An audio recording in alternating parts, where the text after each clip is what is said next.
নমস্কার, আমি রাজ। আপনারা দেখছেন খবর 24 ঘন্টা।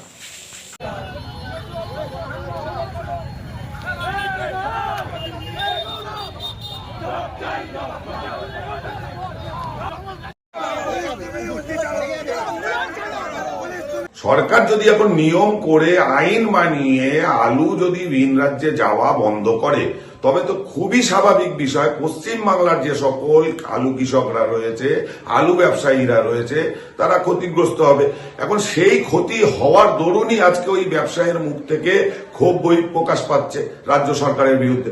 এখন এই ক্ষোভ বহিঃপ্রকাশ হওয়ার জন্য ওই সম্মেলনে যেভাবে তৃণমূলের নেতৃত্ব ওই ব্যবসায়ীর উপর চড়া হয়েছে, এটা খুব দুর্ভাগ্যজনক। তবে এই বিষয়টা খুব স্বাভাবিকও, কারণ আমরা যখন দেখছি রাজ্যের প্রধান বিরোধী দলনেতার উপর তৃণমূল নেতৃত্ব যেভাবে প্রাণঘাতী হামলা চালাচ্ছে, যেভাবে চড়াও হচ্ছে, একজন ব্যবসাদার সেখানে তো কোনো ব্যাপারই না তৃণমূলের কাছে।